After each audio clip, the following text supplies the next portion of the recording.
Et bonjour à tous, nous sommes vendredi et comme chaque vendredi, on est en direct pour 20 minutes pour aborder un sujet spécifiquement, un sujet que vous m'avez proposé, suggéré, ou un sujet qui me tient à cœur, mais toujours dans le cheminement de la neuropsychologie, de la psychologie clinique, de diagnostic des troubles du neurodéveloppement chez l'adulte, mais aussi de l'activité en libéral, la dynamisation, redynamisation de l'activité libérale ou le comment se mettre en libéral. On essaye aussi de voir tous les freins qu'il peut y avoir à l'activité en libéral et d'essayer d'avoir des éléments tous ensemble pour mieux vivre son activité en libéral. Alors, hop, pour voir vos commentaires, parce que la dernière fois je ne les voyais pas, c'était pas facile pour moi, j'ai mis mon ordinateur à côté, ce qui me permettra de voir vos éventuels commentaires, que vous soyez en direct ou en replay. N'hésitez pas à commenter ou à envoyer des messages personnels ou des mails. Vous savez bien que normalement on répond. Sinon, c'est qu'on a oublié, n'hésitez pas à refaire un mail. Là, avant de commencer le live, j'étais en train de regarder, de parcourir le traité de neuropsychologie de l'enfant, deuxième édition, donc dirigé par Majrus, Jean Baquet, Mautron, Martial van der Linden et Poncelet. Et j'étais agréablement surprise, comme ça. Je survolais, j'ai absolument encore rien lu, mais il y a cette semaine, sur un des groupes neuropsy, j'ai vu une personne qui posait la question de quelles sont les caractéristiques du profil neuropsychologique d'une personne avec un trisomie 21, un syndrome de Down. Donc du coup moi je lui avais répondu, parce que personne ne répondait, j'avais laissé un peu 2 jours et puis j'étais revenue voir sur son post ce que ça pouvait évoquer comme commentaire. Et donc je suis revenue, il n'y avait aucun commentaire, donc j'ai proposé à la personne déjà de lui dire que ça faisait l'objet d'un cours entier à l'université, ce genre de questions-là, et je l'ai renvoyé sur le site de la HAS, de l'INSERM, de mémoire, et puis je crois un autre site, mais je ne l'ai plus en tête.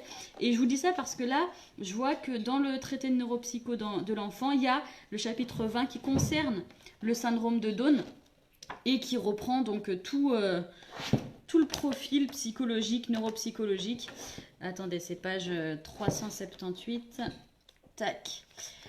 Donc qui reprend les données génétiques et neurodéveloppementales, qui reprend les phénotypes cognitifs et comportementaux avec fonction exécutive, mémoire à court terme, auditive, verbale et visuelle, la parole, le langage, la communication. Et le chapitre est long, il a l'air vraiment complet. Les apprentissages scolaires avec les compétences numériques et arithmétiques, la lecture.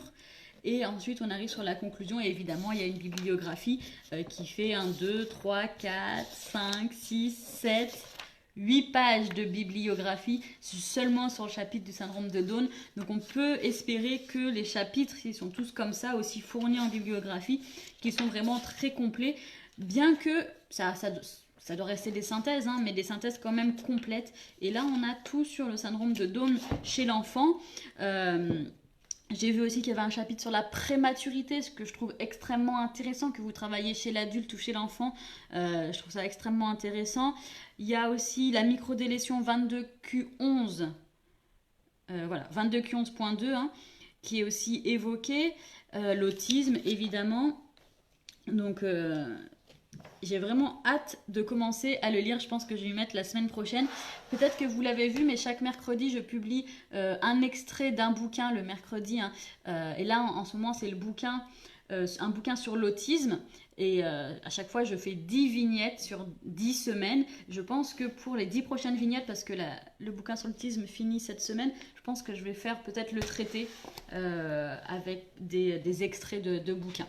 Voilà, mais c'était juste parce que j'étais en train de le parcourir et là, je tombe encore sur le chapitre de l'épilepsie. Donc pareil, ultra intéressant d'avoir un regard bien frais et global sur tout ce qui concerne l'enfant. Et je répète encore, même si vous travaillez chez l'adulte, ce genre de bouquin est indispensable puisqu'il s'agit vraiment de connaître le développement psychologique, neuropsychologique, classique et atypique de la personne pour mieux comprendre, voire juste comprendre le fonctionnement à l'âge adulte et pouvoir embrayer soit sur du diagnostic si c'est la demande ou alors une prise en charge, et aussi pour la question de la psychoéducation. C'était hier, non, c'était mercredi soir à 18h avec Sébastien. On était en live uniquement pour les abonnés du Genepsilab et on a traité la question de la psychoéducation dans le TDAH. Et on l'a fait ensemble ce webinaire puisqu'on a mis nos deux points de vue, nos deux expériences cliniques. Lui, la psychoéducation chez les gamins TDAH et pour moi chez les adultes diagnostiqués tardivement TDAH. Donc c'était un webinaire qui était très très intéressant. Ceux qui sont sur le lab et qui n'ont pas pu être au direct, vous aurez la vidéo dans une trentaine de jours sur le lab. Mais je voulais un peu revenir sur cette question-là de la psychoéducation dans le TDAH, mais c'est valable pour tous les troubles du neurodéveloppement à mon sens. C'est vraiment l'idée de, une fois qu'on a fait le bilan, une fois qu'on a le diagnostic, c'est de l'expliquer. Pour moi, il y a cette partie de restitution qui évidemment est indispensable, mais dans la restitution, ce n'est pas uniquement de dire voilà vos résultats, éventuellement rapporter les scores, les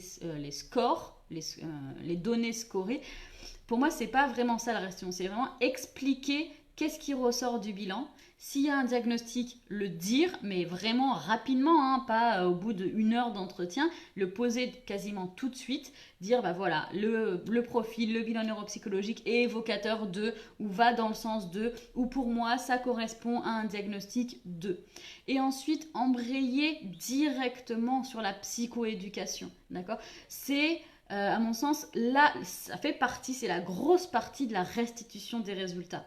Puisque plus la personne, alors je vais parler pour ma part des adultes, mais si vous rencontrez des gamins, oui aux gamins, mais aussi aux parents, plus les parents, plus l'adulte qui vient de faire le diagnostic a de l'info sur le diagnostic qu'il a, plus ce sera aisé, efficace ensuite en termes de prise en charge, d'accompagnement. Et alors chez l'adulte, l'accompagnement, il va jamais être le même pour tout le monde, d'accord ? Pour 4 personnes diagnostiquées TDAH, il n'y aura jamais la même prise en charge, même si parfois les objectifs peuvent être globalement les mêmes. Par exemple, besoin d'aide au travail, besoin d'être au travail, eh bien l'accompagnement réel, concret qui va se faire va très probablement ne pas être le même. Peut-être qu'il y a une personne qui va vouloir de l'aide au travail pour interagir avec les personnes, être moins impulsive, dans la communication, arrêter de couper la parole par exemple, tandis que l'autre va avoir des difficultés plus de nature purement exécutive sur l'organisation à son travail, organiser, programmer des tâches qu'il a à faire, d'accord ? Et donc ça, c'est vraiment aussi l'objet de la restitution, la psychoéducation, puis ok, je vous ai dit que vous aviez un diagnostic de TDAH, je vous ai expliqué qu'est-ce que c'est le TDAH, ok ? Parce que la question initiale que vous m'avez posée, c'est pourquoi est-ce que je suis comme ça ? Pourquoi j'ai ces difficultés-là ? Je vous ai répondu. Maintenant, qu'est-ce que vous voulez faire par rapport à ça ? Okay ? Et là, on reste, parce qu'on est depuis le début, a priori, dans l'entretien motivationnel. Okay ? C'est la personne en face de nous qui est acteur de son accompagnement et pas l'inverse. C'est pas moi qui vais lui dire, eh bien là, vous allez faire ça, ça, ça, ça. Non, on part de la personne. Qu'est-ce que vous... la personne qui vient me consulter, vous voulez faire par rapport au diagnostic que je viens de vous énoncer et que je viens de vous expliquer. Et je pense que vous verrez que ça se passe vraiment beaucoup mieux quand on rend les personnes en face acteurs de leur choix. C'est très similaire à ce qui se passe en psychiatrie avec ce courant d'empowerment. C'est vraiment la même dynamique, sauf que les personnes n'ont pas exactement les mêmes particularités, même si parfois ça se recoupe parce qu'on observe souvent des personnes avec TDAH et des comorbidités psychiatriques, notamment si ça n'a pas été traité ou pris en charge assez tôt. Ok, alors juste j'actualise. Eh bien, salut Lucas, merci pour ton message. Et j'espère que tu passes de super bonnes vacances dans le Périgord. Et de toute façon, on sera bientôt ensemble au téléphone. Lucas Rona, qui est en train de faire une thèse et qui est sur le lab pour la formation sur les troubles de personnalité. Et d'ailleurs, ça me fait penser, je digresse complet aujourd'hui. Bon, si ça vous embête, vous me le dites en commentaire. N'hésitez pas à me poser des questions si vous voulez que je me refocus sur un truc en particulier. Lucas Rona, je lui ai demandé une supervision cette semaine ou la semaine dernière parce que j'avais une situation d'une personne qui me consultait, une femme de la soixantaine, où la question c'était est-ce que je suis autiste ? Sa fille venait d'être diagnostiquée et puisqu'elle avait des comportements particuliers, des difficultés dans son quotidien, elle s'est dit, en ayant connaissance de cet aspect génétique dans l'autisme, est-ce que mes difficultés pourraient correspondre aussi finalement à de l'autisme, disons cet autisme-là qu'on pourrait appeler typiquement féminin, qui passe à travers pendant des années, voire toute la vie, qui n'est jamais mis en évidence, diagnostiqué ni expliqué, et qui pourrit la vie des personnes sans qu'elles sachent jamais en fait de quoi il en retourne. Donc cette personne me rend compte pour que je réponde à cette question diagnostique là. Je lui avais dit dès le début, grâce à l'entretien initial, que le bilan serait vraiment compliqué. Je l'avais prévenu, je lui ai expliqué que ça pourrait prendre plus de 4 à 6 heures et que j'allais vraiment beaucoup la solliciter. Elle était d'accord avec tout ça et on a fait le bilan, ça s'est très très bien passé. Et je vous raconte ça parce que j'ai demandé à Lucas de m'aider, de me superviser sur une partie du bilan qui est le diagnostic différentiel entre le trouble du spectre de l'autisme sans déficience intellectuelle et le trouble de personnalité borderline. Voilà. Et ça, c'est vraiment... c'était une des premières fois où vraiment, j'avais un gros doute, j'avais ce gros différentiel à me dire, ok, justement, est-ce qu'il y a le différentiel ou est-ce qu'on est sur une comorbidité et là, il me fallait un coup de main, un regard extérieur, et c'est pour ça que j'ai fait appel à Lucas Rona pour m'aider. Et alors pour ceux qui auraient le même type de difficulté lors d'un bilan, mon avis personnel, c'est que Lucas a été juste formidable en supervision, sur cette supervision. Enfin, c'est la seule que j'ai fait avec lui, hein, mais il a été génial. C'est-à-dire que je lui ai expliqué la situation, je lui ai posé mes questions, je lui ai dit voilà, les choses qui me semblaient importantes qu'il a en tête pour m'aider. Il m'a fait une réponse, mais complète, vraiment très complète, structurée, argumentée, surtout argumentée, ce qui m'a permis de mieux comprendre le point de vue qu'il avait et pourquoi il avait cet avis-là. Franchement, j'étais ravie, et ça en peu de temps finalement. Je lui ai envoyé des messages, moi je pense que je lui ai envoyé une demi-heure de messages tout cumulés, et lui il m'a répondu sur un vocal de 10-20 minutes. Et ça m'a complètement débloqué. J'ai pu aller plus loin dans mon raisonnement. J'ai pu finalement poser le diagnostic que j'ai discuté avec la personne qui venait me consulter.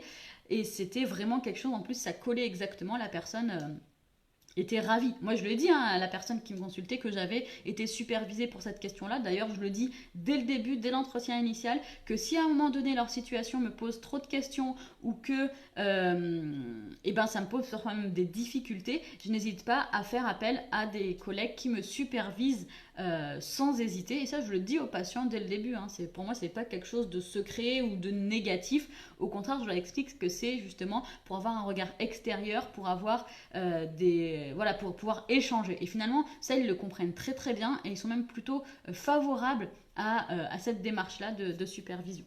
Alors, je me tourne pour regarder les commentaires sur l'ordinateur. Cécile, tu dis, chez l'enfant, même démarche, on demande aussi aux parents ce qu'ils veulent faire parce que souvent, ils attendent de nous notre avis sur des recommandations, sur quoi faire suite au diag. Et ben moi, j'aurais tendance à dire oui, on reste dans cette idée, dans cette dynamique d'entretien motivationnel. Effectivement, alors, on reverra, enfin je pense que c'est un sujet qu'on peut réaborder avec Sébastien parce qu'il est quand même vachement plus spécialisé que moi sur les enfants et les ados, mais je vais finalement répéter ce que j'ai pu entendre de sa part il y a 2 jours en live et je vais juste ressortir ce qu'il a dit, donc je vais le citer. Oui, effectivement, c'est très intéressant d'avoir la même démarche avec les parents pour qu'ils soient acteurs de la prise en charge et surtout que sur les gamins diagnostiqués TDAH, prenons un cas pur, disons facile hein, pour la théorie, c'est pas le gamin qu'on prend en charge, c'est les parents qu'on accompagne avec le cas échéant des programmes d'habilité parentale et ou des programmes de psychoéducation. Et à aucun moment ou rarement, c'est l'enfant qui est accompagné, mais davantage les parents. Donc là, il va falloir effectivement qu'il soit complètement acteur. La démarche chez l'enfant va être la même, dans le sens où on va expliquer aux parents le diagnostic de leur enfant. Et il y a cette étape supplémentaire, quand on travaille avec l'enfant, que Seb a bien mentionné avant-hier dans le Genepsilab, c'est qu'on va aller vérifier que les parents eux-mêmes aient ou n'aient pas une pathologie liée au TDAH de leur enfant, par exemple un burn-out parental, ou eux-mêmes un TDAH ou un trouble du neurodéveloppement. Parce que les pathologies éventuelles parentales vont conditionner la façon dont on va mener la suite des entretiens de psychoéducation et éventuellement de programmes d'entraînement aux habilités parentales. Mais oui, à notre sens, avec ça, il faut rendre les personnes actrices de la prise en charge, surtout que c'est les parents à qui on fait, avec qui on bosse quand on a des petits gamins. Alors, Amandine, tu me dis, ça pourrait être intéressant que tu nous partages les éléments de ton diag différentiel autisme et troubles perso borderline. Un prochain live peut-être. Eh bien, Amandine, super, tu me devances parce que effectivement, avec Lucas, je vous avais dit, donc j'ai eu cette situation où Lucas m'a supervisé et dans la foulée, parfois c'est des trucs comme ça, dans la foulée, j'ai un deuxième différentiel. Je me pose la question différentiel autisme, trouble de personnalité borderline. Deux là en moins d'un mois. Du coup, avec Lucas, je vais en ai reparlé et c'est Lucas qui m'a proposé d'ailleurs de faire une webconf à ce sujet-là, spécifique, une webconférence spécifique sur différentiel, troubles du spectre de l'autisme sans déficience intellectuelle et troubles de personnalité, donc c'est cluster B si je ne me trompe pas, personnalité borderline. Et on aimerait beaucoup être tous les deux sur un live pour vous parler de ça. Et Lucas pense même à un article clinique à ce sujet. Donc oui, Amandine, c'est vraiment dans un coin de nos têtes. On y pense très fort et on va le faire. Je pense qu'en 2020, on sortira un live avec Lucas sur autisme différentiel borderline, voire même peut-être quelque chose à l'écrit. Mais ça prend un peu plus de temps, en tout cas de mon côté, d'écrire plutôt que de faire des vidéos. Donc carrément, Amandine, c'est vraiment une bonne idée que tu as là et on va le faire. Oui, on va le faire. Ok, hop, je regarde les questions au cas où pour pas en rater comme la semaine dernière. Tac. Voilà. Donc, il nous reste 4 minutes. Donc, sur les 4 dernières minutes, hop, je regarde les questions. Tac. Chouette, super Amandine, ouais, nous aussi on est ravis. Alors, sur les 4 dernières minutes qui nous restent, je vous avais parlé d'un gros événement en novembre. J'avais eu un doute sur la date parce que à un moment donné, j'avais un doute sur le fait que ça allait être en même temps que le congrès fait. Et finalement, non, heureusement. Donc, rappelez-vous que le 5 novembre, on va faire un live toute la journée, donc de 10h à 22h. Et il y aura, donc quand je dis on, c'est avec Sébastien, et il y aura des invités tout au long. Et dans les invités, il y aura le maître Sarah Ivanovic, qui est l'avocate de Genepsi et qui fait une formation aussi sur psychologie et droit. Donc j'avais publié une vidéo, elle est sur YouTube et sur Facebook. Si vous ne l'avez pas encore vue, franchement, ça vaut vraiment, vraiment le coup. Et puis, il y aura d'autres partenaires, d'autres collaborateurs. Par exemple, il y aura Ethan, dont je vous ai parlé la dernière fois, qui est spécialiste de la création de sites internet pour psychologues et qui aide et qui m'a accompagné, qui m'accompagne toujours, mais qui aide aussi des psychologues à dynamiser, redynamiser ou démarrer leur activité libérale au niveau de la communication. Il y aura aussi donc Sébastien qui sera en live avec moi toute la journée, donc de 10h à 22h. Je ne sais même pas si on n'a pas prévu de pause, donc voilà. Il y aura des replays évidemment parce qu'il y en a qui ne pourront pas être avec nous pendant tout ce temps-là. Il y aura aussi, alors a priori, ça reste à confirmer, mais j'ai demandé à Gérald Bussy, à Dominique Cazin, à Lucas Rona, à Pauline, mais je pense que pour des raisons personnelles, ce ne sera pas possible, mais c'est tout à fait excusable, il n'y a pas de souci. C'est vraiment des raisons qui sont tout à fait logiques. Ensuite, à qui est-ce que j'ai demandé aussi? Il y aura un éditeur de test qui sera présent. Voilà, je vous en parlerai plus tard. Et puis, il y aura une personne qui vit avec un diagnostic de trouble du spectre de l'autisme et TDAH. Si vous êtes sur le lab, vous la connaissez. Si vous n'êtes pas sur le lab, vous allez apprendre à la connaître. Et elle va être là pour essayer de faire un partage d'expérience du point de vue de la personne qui a reçu un diagnostic, donc en l'occurrence à Genepsi, et vous pourrez ainsi lui poser vraiment beaucoup de questions. Moi je pense notamment à ce qui est important, c'est que le psychologue essaye de bien comprendre le ressenti de la personne face à d'éventuels tests, un éventuel diagnostic, et surtout sur le après-diagnostic, et aussi sur les problèmes que ça peut poser par rapport à l'employeur, parce que justement elle, c'est ce qui lui est arrivé. Donc il y aura aussi cette personne-là qui a reçu un diagnostic, un double diagnostic, et qui sera là pour vous en parler. Moi, je trouve que c'est très intéressant d'avoir ces personnes-là qui sont tout à fait en mesure de transmettre très correctement, verbalement, leur ressenti et leur vécu. Voilà, je m'arrête là pour aujourd'hui. Hop, on est bon. Tac. Je m'arrête là pour aujourd'hui. Je vous retrouve la semaine prochaine. D'accord? Mettez-moi un commentaire si vous voulez que j'aborde un sujet en particulier. Ça sera avec grand plaisir de le traiter avec vous. Et puis lundi, on se retrouve pour la fiche de lecture suivante du bouquin de James Morrison. D'accord? Donc elles sont sur YouTube et sur Facebook. N'hésitez pas à me mettre des commentaires si vous voulez que j'aborde certaines choses différemment ou s'il y a des choses qui vous viennent à l'esprit pour améliorer la qualité du contenu. Il n'y a aucun souci pour moi d'être dans une dynamique d'amélioration. Si votre propos est construit, il n'y a aucun souci. Voilà. Je vous souhaite une très très bonne journée, un très bon week-end. À très bientôt et à lundi sur les fiches de lecture.